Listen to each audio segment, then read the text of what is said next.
કેમ છો વિદ્યાર્થી મિત્રો? આપણે ધોરણ 4 માં ગુજરાતીમાં પાઠ પહેલો સમજના હતા, જેનું નામ છે ખિસ્સામાં પહેલવાન. આ પાઠમાં આપણે આગળના લેક્ચરમાં વાર્તા સમજાવી હતી ખિસ્સાની, જે વાર્તાના લેખક હતા રમેશ કારે. તો હવે આપણે વાર્તાઓ પરથી જે સ્વાધ્યાય આપેલું છે અને પ્રશ્ન જવાબ આપેલા છે એ આપણે પાઠ્યપુસ્તકમાં જોઈએ. વાર્તાઓ પરથી તમારે વિચારવા માટેના થોડાક પ્રશ્ન આપેલા છે. ચલો આપણે એ પહેલા જોઈએ, ત્યાર પછી સ્વાધ્યાય જોઈએ. વાર્તામાં તમને ક્યારે ક્યારે દુઃખ થાય છે અને ક્યારે તમને વાર્તામાં સારું લાગે છે, તો એવા તમારે ફેસ દોરવાના છે. વાર્તામાં તમને ગમી ગયા હોય તેવા બે વાક્યો વાંચી અને સંભળાવો. તમને ખિસ્સાવાળું ફ્રોક શર્ટ ગમે કે ખિસ્સા વગરનું? ખિસ્સાવાળું ફ્રોક ગમે, શર્ટ ગમે કે ખિસ્સા વગરનું ગમે? શર્ટના ખિસ્સામાં શું મૂકી શકાય ને પેન્ટમાં શું મુકાય? તો આપણે જોયું તો કયા કયા કપડામાં ખિસ્સા હોય, તો શર્ટ, પેન્ટ, સ્કર્ટ હોય અથવા જીન્સ હોય, તો એમાં શર્ટમાં અને પેન્ટમાં ખીચા હોય. પછી લેડીઝના જે કપડાં હોય એમાં ખીચા વધારે પ્રમાણમાં હોતા નથી. જો હા પેન્ટ કે શર્ટ હોય તો એમાં હોય, પરંતુ ટી શર્ટ કે એવા બધા કપડામાં વધારે ખીચા હોતા નથી. મોટા માણસો તમારી સાથે કેવી રીતે વાત કરે તો તમને ગમે? મોટા માણસો તમારી સાથે કેવી રીતે વર્તન કરે તો તમને ગમે?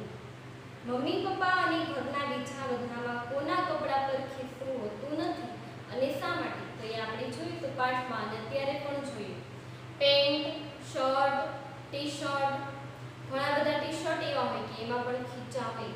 છોકરીઓના પણ પેન્ટ, શર્ટ હોય તો એમાં ખીચા હોય, પરંતુ મમ્મીની સાડી હોય, ચોલી હોય, ડ્રેસ હોય તો એમાં ખીચા હોતા નથી. આ વાર્તામાં બન્યું એવું ખરેખર તો બનતું નથી.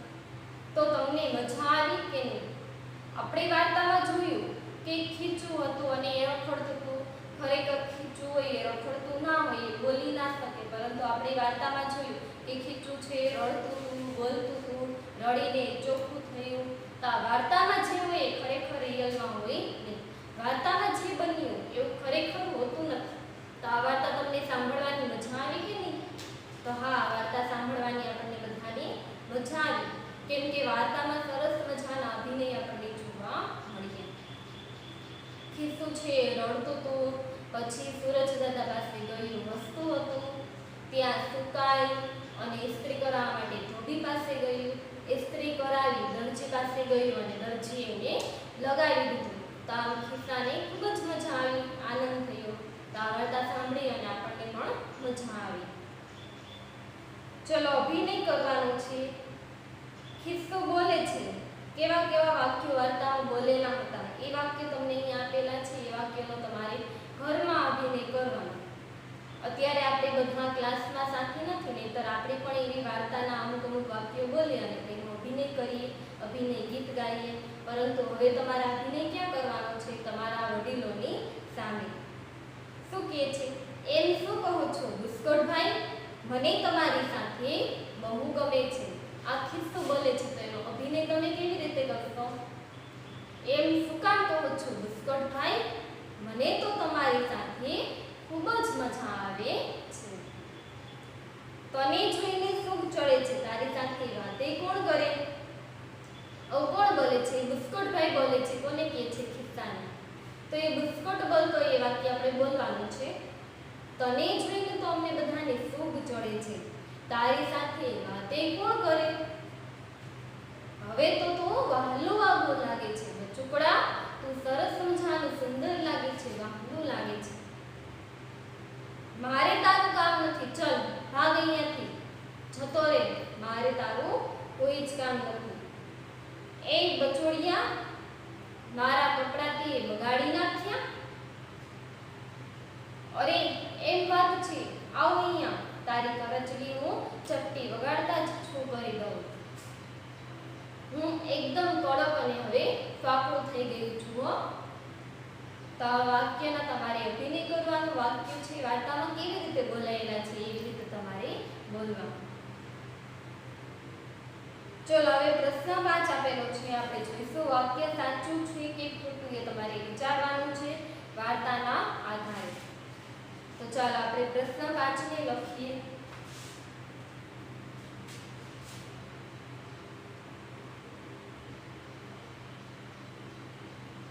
પ્રશ્ન 5 માં શું કરવાનું છે, વિધાન સાચું છે કે ખોટું એ જોવાનું છે અને એમાં ખરું ખોટું લખવાનું છે।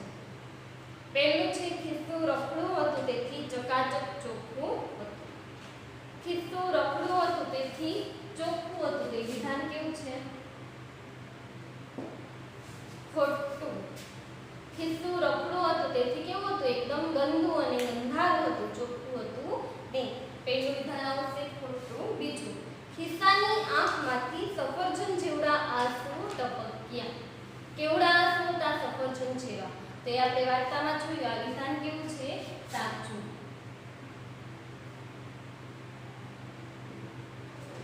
ત્યાર પછી ત્રીજું, પોતાના આંસુથી ધોવાઈને ખિસ્સું સાફ થઈ ગયું।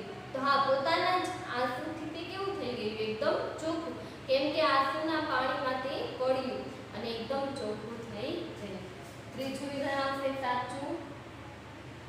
ચોથું, સૂરજ દાદાએ ખિસ્સા સાથે ગુસ્સાથી વાત કરી। તો ખોટું। સૂરજ દાદાએ તો ખૂબ જ વહાલથી એની ખોળામાં બેસાડી અને એને સૂકવી દીધું અને ખૂબ જ આનંદથી એની સાથે વાતો કરી। તો ચોથું વિધાન ખોટું। પાંચમું, સૂરજ દાદાની ગરમીથી દઝાઈ જતા ખિસ્સાથી ચીસ પડાઈ ગઈ। તો એ વિધાન પણ કેવું છે? ખોટું। ખિસ્સાએ ચીસ પાડી પણ ક્યારે? જ્યારે એના ઉપર ઇસ્ત્રી ફરી હતી ત્યારે। છઠ્ઠું, દરજી કાકાએ કરચલીવાળા ખિસ્સાને કાઢી મૂક્યો। દરજી કાકાએ કરચલીવાળા ખિસ્સાને કાઢી મૂક્યું, તેમાં આવશે સાચું, કેમ કે એના શરીર ઉપર કરચલી લાગેલી હતી એટલે દરજી કાકાએ તેને સીવવાની ના પાડી દીધી અને તેને કાઢી મૂક્યો। સાતમું, ધોબીભાઈએ ઇસ્ત્રી ફેરવી ખિસ્સાને કડક બનાવી દીધી। તે વિધાન કેવું છે? સાચું। ઇસ્ત્રી ફેરવી એટલે ખિસ્સું કેવું થઈ ગયું? એકદમ કડક અને સુંદર, સરસ સમજવાનું। તો સાતમું છે સાચું। આઠમું, ખિસ્સો હવે નીરજભાઈની સાથે જ રહે છે। એ પણ કેવું છે? સાચું।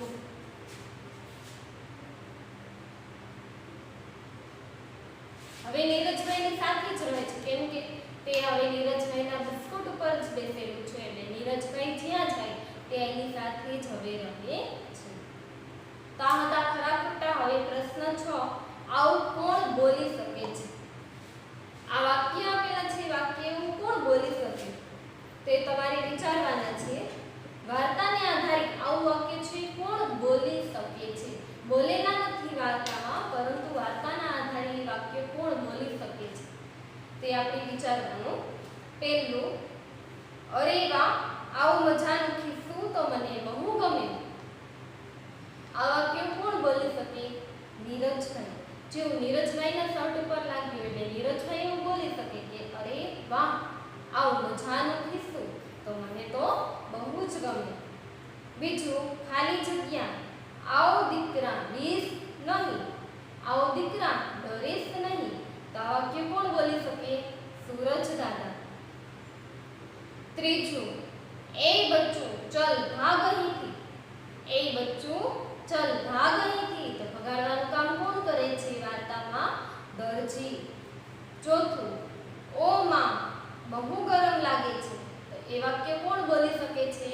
ખિસ્સું। જ્યારે એના ઉપર ઇસ્ત્રી ફરે છે ત્યારે દઝાઈ જાય છે અને બોલે છે કે આ તો બહુ ગરમ લાગે છે। પાંચમું, એ ખિસ્સા આવી જા, બેસાડું તને નવા નવા કપડા પર। એ કોણ બોલે છે? દરજી।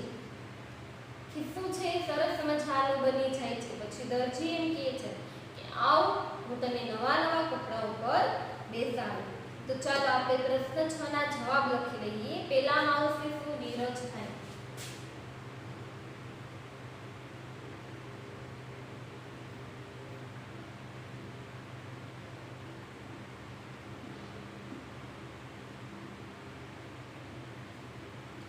બીજું સૂરજ દાદા,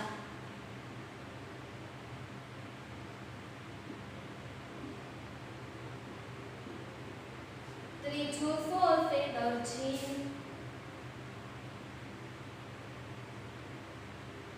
ચોથામાં ખિસ્સુ,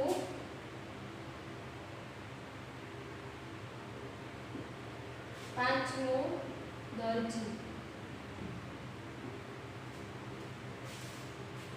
હવે જોઈએ પ્રશ્ન નંબર 7.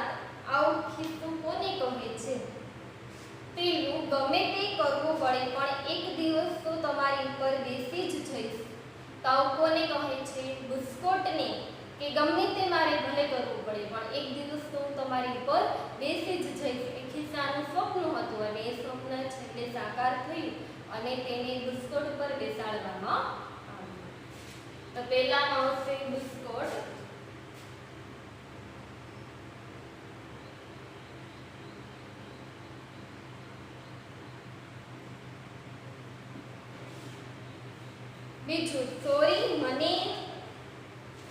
બીજું સોરી મારા લીધે તમે બધા પલળી ગયા. બીજું વાક્ય શું છે? સોરી મારા લીધે તમે બધા પલળી ગયા. તો આવું ખિસ્સું છે કોને કહેશે? તો ખિસ્સું જ્યારે પલળી ગયું હતું ત્યારે છે એની સાથે બીજા ઘણા બધા ખિસ્સાઓ હોય તે પણ પલળી ગયા હોય. તો ખિસ્સું છે આ વાક્ય કોને કહી શકે? બીજા ઘણા બધા ખિસ્સા હોય તો એને.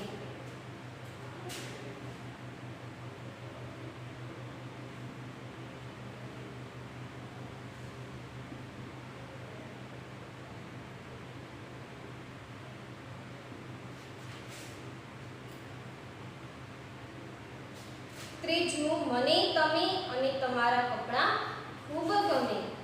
મને તમે અને તમારા કપડાં ખૂબ જ ગમે છે. તે કોણ બોલે છે અને કોને કહે છે? તો ખિસ્સું બોલે છે. કોને કહે છે? ધોબીને. ધોબીને એમ કહે છે કે ત્યાં ઘણા બધા કપડાં હતા. મને તમે અને તમારા કપડાં ખૂબ ગમે. મને તમે અને તમારા કપડાં ખૂબ ગમે. તો કપડાં છે કોને ત્યાં હતા? ધોબીને ત્યાં ઘણા બધા કપડાં હતા. એટલે ખિસ્સું ધોબીને એમ કહે છે કે મને તમે અને તમારા કપડાં ખૂબ જ ગમે છે. આ વાક્ય છે કોને કહી શકે? તો કે ધોબીને. ત્રીજામાં આવશે ધોબીને.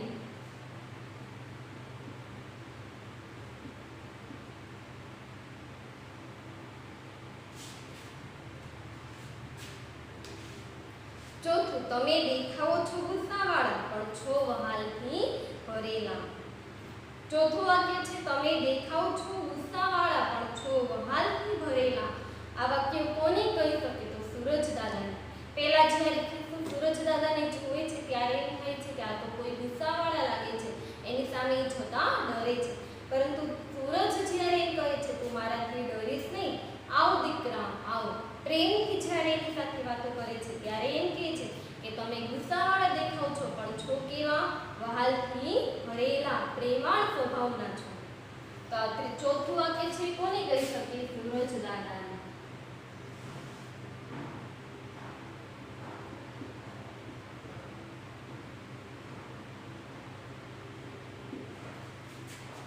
પાંચમું, કોઈ મને પાસે નથી રાખતું એટલે મને દુઃખ થાય છે.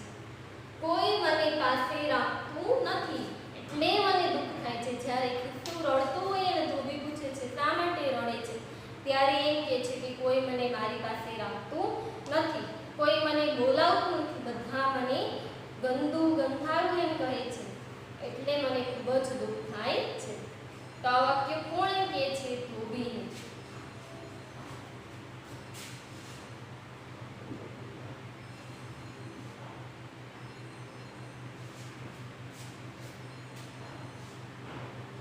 કોઈ મને પાસે રાખતું નથી એટલે મને દુઃખ થાય છે. તે વાક્યમાં આવશે ધોબીને. ગીત ગાવાનું છે. એક ચણો ખાડામાં પડ્યો. એ ગીત તો આપણે આગળ ગાયું અને સમજી લીધું છે. પહેલા પેજ ઉપર જ આપેલું હતું. એક ચણો ખાડામાં પડ્યો, પથ્થર વાગ્યો તેથી રડ્યો. આ ગીત તમારે ગાવાનું છે. ચલો હવે જોઈએ પ્રશ્ન 8. વાર્તામાં આવું કઈ રીતે કહ્યું છે? ખૂબ ઉજળું. ખૂબ ઉજળું શા માટે કહ્યું હોય? એકદમ ઉજળું હોય તો એના માટે ખૂબ ઉજળું એટલે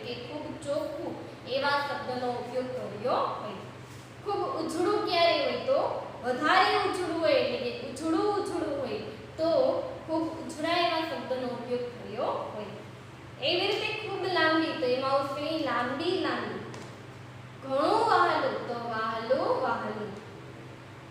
ઘણા ભીના તો એમાં આવશે ભીના. એકદમ ભીનું હોય તો એના માટે ઘણું ભીનું એવા શબ્દનો ઉપયોગ થયો હોય. ભારે હરખથી એટલે કે હરખ છે સમાતું ના હોય એટલા બધા આપણે આનંદિત થયા હોય તો એના માટે ભારે હરખ એવા શબ્દનો ઉપયોગ થાય. ખૂબ હરખ એટલે કે ખૂબ જ આનંદિત થવું, હરખ. વધારે સુંદર અથવા સરસ તો એકદમ સુંદર હોય તો એના માટે આવા શબ્દનો ઉપયોગ થયો હોય તેમાં આપણે સુંદર એ પણ લખી શકીએ. એકદમ નવો તેમાં આવશે નવો. એકદમ નવો એટલે નવું હોય તો એના માટે આપણે એકદમ નવું એવા શબ્દનો ઉપયોગ કરીએ. અતિશય રૂપાળું તો આવશે રૂપાળું. ખૂબ જોર દઈને, ખૂબ વજન દઈને તો એમાં આવશે જોર દઈને. એકદમ ચોખ્ખું તો ચોખ્ખું. ચલો હવે પ્રશ્ન 9 વાર્તાના ક્રમમાં ગોઠવો. વાક્ય આપેલા છે અને વાર્તાના ક્રમમાં ગોઠવવાના છે. બંનેમાં પહેલું વાક્ય આપેલું છે, બાકીના 4 વાક્યને ક્રમમાં ગોઠવવાના. તો ચલો આપણે વાક્ય વાંચીએ અને ક્રમ પ્રમાણે ગોઠવો. સૌથી પહેલા છે પહેલા 5 વાક્ય આપેલા છે હું વાંચું છું, તમે સાંભળો. પહેલું છે દરજીએ ખિસ્સાની શર્ટ ઉપર બેસાડી. બુસ્કોટે ખિસ્સાને કાઢી મૂક્યો. ધોબીભાઈના કપડાં ભીના થઈ ગયા. સૂરજદાદાએ ખિસ્સાને સૂકવી દીધું. ખિસ્સાની કરચલીઓ દૂર થઈ ગઈ. આ 5 વાક્યને ક્રમમાં ગોઠવીએ તો પહેલું વાક્ય આવે બુસ્કોટે ખિસ્સાને કાઢી મૂક્યો. બીજું આવશે સૂરજદાદાએ ખિસ્સાને સૂકવી દીધું. પહેલા બુસ્કોટે ખિસ્સાને કાઢી મૂક્યું, ત્યાર પછી એ ભીનો થયો અને સૂરજદાદાએ ખિસ્સાને સૂકવી દીધું. છતાં પણ એના ઉપર કરચલીઓ હતી એટલે ધોબીભાઈના કપડાં ભીના થઈ ગયા. કરચલી દૂર કરવા માટે તે ધોબી પાસે ગયો. ધોબીભાઈના કપડાં ભીના થઈ ગયા. ત્યાર પછી ખિસ્સાની કરચલીઓ દૂર થઈ ગઈ. કેવી રીતે? ધોબીએ એની કરચલીઓ દૂર કરી અને કરચલી દૂર થઈ ગયા પછી તે દરજી પાસે ગયું અને દરજીએ ખિસ્સાની શર્ટ ઉપર બેસાડ્યો. તો આ રીતે વાક્ય ક્રમમાં આવશે. તો હું સાચો ક્રમ અહીંયા લખું છું, એ તમારે તમારી પાઠ્યપુસ્તકમાં લખવાનો. 2 વાર્તાના ક્રમ આધારે પાઠ આપેલા છે. એમાં પહેલા પાઠમાં આવશે પહેલું વાક્ય 5 નંબરનું, બીજું તો તમને આપેલું જ છે નંબર 1. ત્યાર પછી આવશે 3, 2 અને 4. ચલો હવે બાજુના વાક્ય જોઈએ. ખિસ્સું ફળક થઈ ગયું. ખિસ્સું ચોખ્ખું થઈ ગયું. ખિસ્સું વહાલું થઈ ગયું. ખિસ્સું નવું નકોર થઈ ગયું. કે નીરજભાઈને ખિસ્સું ગમી ગયું. તો ચલો એમાં પહેલું વાક્ય આવશે ખિસ્સું ચોખ્ખું થઈ ગયું. ખિસ્સું કેવું હતું? એકદમ રખડું હતું, ગંદુ અને ગંધારું હતું. એક દિવસ તે બધાના અપમાનથી રડવા લાગ્યું અને રડતા એના જ આંસુથી ચોખ્ખું થઈ ગયું. ત્યાર પછી આવશે બીજું વાક્ય ખિસ્સું વહાલું થઈ ગયું. ચોખ્ખું થઈ ગયું એટલે બધાને વહાલું લાગવા લાગ્યું. ત્રીજું ખિસ્સા ઉપર ઇસ્ત્રી પણ થઈ એટલે કેવું થયું? ફક્કડ થઈ ગયું, નવું નકોર થઈ ગયું. ચોથું વાક્ય આવશે ખિસ્સું નવું નકોર થઈ ગયું. પછી કેવું થઈ ગયું? નવું નકોર. અને છેલ્લે નીરજભાઈને તે ખૂબ જ ગમી ગયું. નીરજભાઈના બુસ્કોટ પર લાગ્યું. નીરજભાઈએ નવો બુસ્કોટ પહેર્યો. તે નાનું ખીચું એને ખૂબ જ ગમી ગયું. તો ચલો ક્રમ પ્રમાણે ગોઠવીએ. તો સૌથી પહેલા આવશે 3, ત્યાર પછી 1, 2, 4 અને 5. તો આ રીતે વાર્તાના આધારે વાક્યોનો સાચો ક્રમ જે આપેલો છે એ તમારે તમારી પાઠ્યપુસ્તકમાં લખવાનો છે. આજે આપણે પ્રશ્ન 9 સુધીના પ્રશ્ન જવાબ જોઈએ. પ્રશ્ન 5 ખરા ખોટા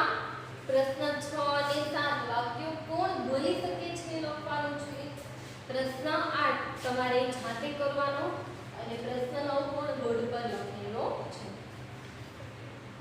પ્રશ્ન 10 માં પ્રશ્ન જવાબ આપેલા છે. ખિસ્સો કેટલી વાર રડે છે, ક્યારે ક્યારે તેને કોણ કોણ રાજી કરે છે, કઈ રીતે, પછી ખિસ્સો ફેરફુદરડી શા માટે કરે છે. તો આ બધી ચર્ચા આપણે વાર્તામાં કરી છે. એના આધારે જ આપણે પ્રશ્ન જવાબ પણ જોવાના છે. તો એ આપણે પછીના લેક્ચરમાં સમજીશું. અત્યારે આપણે આ લેક્ચર પૂરો કરીએ છીએ. Thank you.